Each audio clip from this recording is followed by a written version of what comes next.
lung tam waya Jubilee amok tak ita kei nuam kasa tuni bang ni ta an ne tang jong ka thei mel ke ya Reverend lian do kupina ne in nagil kialo ding hiong chi mani ane jam kaya ahi chin jong chia ki leo chin jong kalung kim kin pialina ai song ne ding tam pi kile hi manina ine dinga la jong sa ding kisam kisak le jong lam mai ding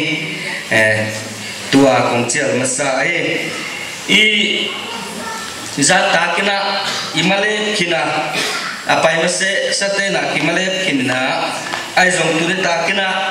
buching za de hi manina ongen ki ningina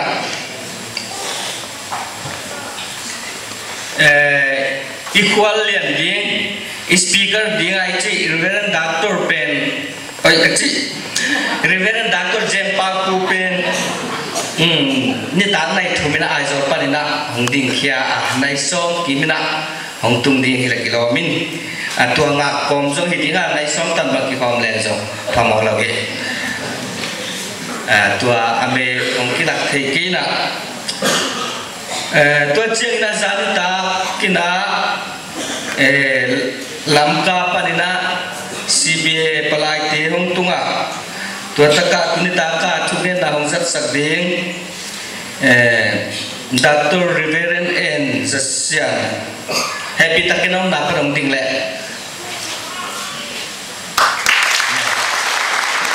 dame tua chang ong ki tua pi siang gen tham lian ko lama tua o upa gen tham lian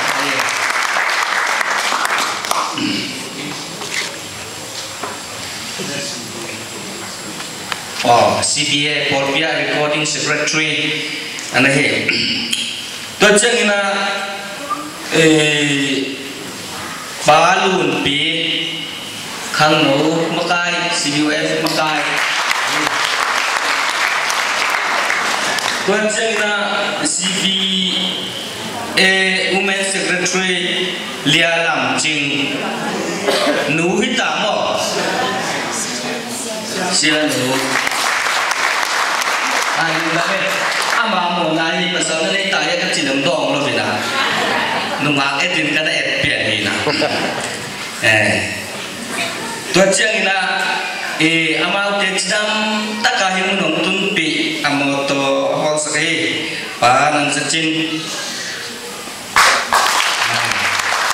dame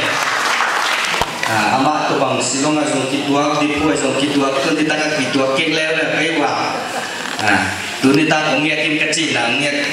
nuang dingam te kangi to chang ina za ta ka hunong zat sak siam ta ka hunong zat sak jet BC te lung sim ken pe huan hil sinyap chiging ko pa ihi na ong phola ka he Reverend Jok thong no hitaka a wheelchair to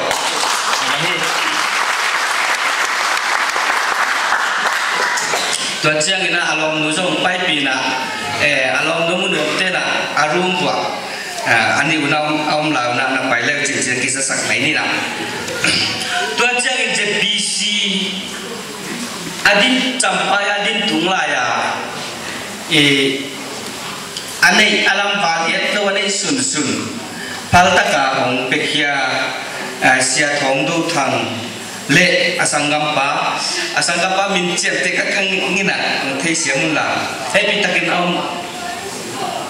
pakam happy takin om mun parang ting le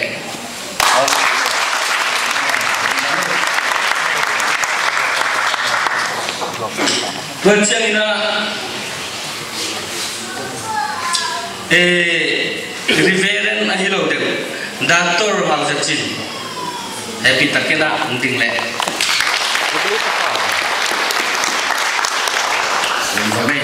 tăng pha lại anh chị gen nó mấy cơ trên đến khi làm pha lại thế alo mình đã đi sắc tập này nè happy takin